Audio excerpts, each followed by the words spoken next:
দোল পূর্ণিমা নিশি নির্মল আকাশ, ধীরে ধীরে বহিতেছে মলয় বাতাস। লক্ষ্মী দেবী বামে করি বসি নারায়ণ, কহিতেছে নানা কথা সুখে আলাপন। হেনকালে বিনা নিয়ে আসি মণিবর, নারায়ণের সাক্ষাতে কহিল বিস্তর। তারপর করজোড়ে করিয়া প্রণতি, কহিল নারদ মুনি নারায়ণ প্রতি। কহ মাতায় কেমন তোমার বিচার, চঞ্চলা চপলা প্রায় ফিরে দ্বারে দ্বার। পলকের তরে তব নাহি কোন স্থিতি, মর্তবাসী সদা তাই ভুগিছে দুর্গতি। সতত কুক্রিয়া যত নরনারীগণ, অসহ্য যত না পায় দুর্ভিক্ষ ভীষণ। অনাভাবে শীর্ণকায় বলহীন দেহ, ক্ষুধা কষ্টে আত্মহত্যা করিতেছে কেহ। কহ প্রিয় প্রাণাধিক পুত্র কন্যাগণে, করিতেছে পরিত্যাগ অন্যের কারণে। বল বল বল দেবী কি পাপের ফলে, ভীষণ দুর্ভিক্ষ সত্তা মর্তবাসী জলে। কমলা ব্যথিত হয়ে দুঃখিত অন্তরে, কহিলেন অতঃপর ক্ষুণ্ণ মুনিবরে। নরলোকে দুঃখ পায় সুখের বিষয়, দুষ্কৃতির ফল ইহা জানিবে নিশ্চয়। চঞ্চলা আমার নাম কিসের লাগিয়া, কারণ ইহার তব শুনো মন দিয়া। না দেয় প্রদীপ তারা প্রতি সন্ধ্যাকালে, ধূপ ধুনা দিতে লজ্জা মনে মনে গণে। প্রভাতেতে নাহি দেয় গোময়ের ছড়া, ময়লায় নষ্ট হবে তার শাড়ি পরা। লক্ষ্মী অংশে নারী জাতি করিয়া সৃজন, পাঠাইছি মর্তধামে সুখের কারণ। বৃথায় সুখেতে তারা ভুলিয়া আমায়, অকার্যে কুকার্যে তারা সময় কাটায়। শ্বশুর শাশুড়িগণে নহে ভক্তিমতি, বাক্যবান বসে সদা তাহাদের প্রতি। স্বামীর আত্মীয় গণে না করে আদর, থাকিতে চাহুগ সদা হয়ে স্বতন্ত্র। লজ্জা আদি গুণ যত নারীর ভূষণ, শরীরের হইতে তারা করেছে বর্জন। অতিথি দেখিলে তারা কষ্ট পায় মনে, স্বামীর অমৃতে খায় যত নারীগণে। অতিরে করেছে হেলা না শুনে বচন, ছাড়িয়াছে গৃহস্থলী ছেড়েছে রন্ধন। পুরুষের পরিহাসে কাটায় সময়, মিথ্যা ছাড়া সত্য কথা কভু নাহি কয়।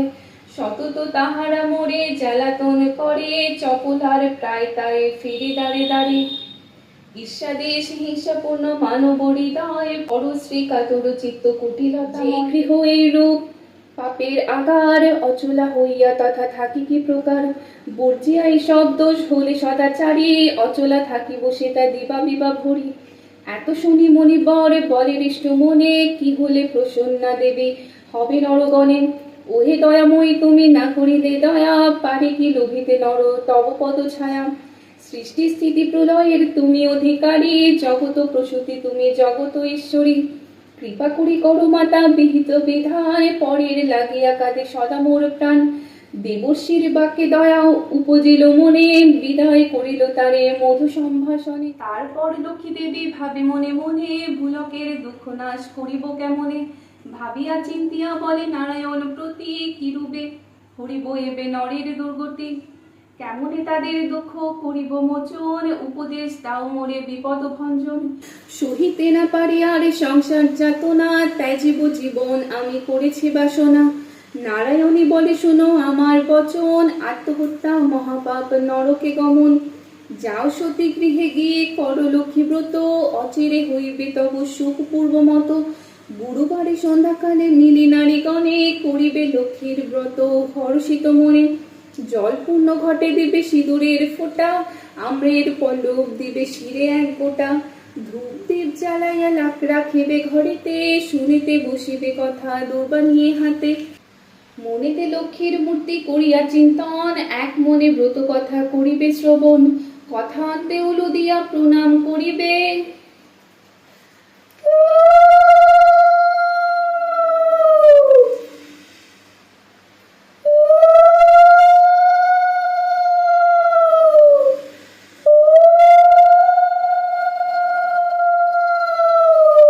তারপরে অগণে সিন্দুর লইবে। যে রং মনে পূজা করে প্রতি গুরুবারে, হইবে বিশুদ্ধ মন মা লক্ষ্মীর বরে। পথ ইহা জানিবে সকলে, দুঃসময়ে সুখী হবে তুমি এর ফলে। ত্যাজিয়া সুতা কাটিবা মাগন, দেশের অবস্থা মনে করিয়া চেবে ব্রত মোর সংসারের প্রচার, অচিরে হইবে তব বৈভব অপার। বলিতে দেবী নিজ মূর্তি ধরি, দর্শন দিলা তারে লক্ষ্মী কৃপা করি। দেখিয়া হইলা বৃদ্ধা আনন্দে বিভোর, প্রণাম করিছে বৃদ্ধা চুরি দুই করে। করিল যথা পুনরাগমন, গৃহ অচিরে হলো শান্তিনিকেতন।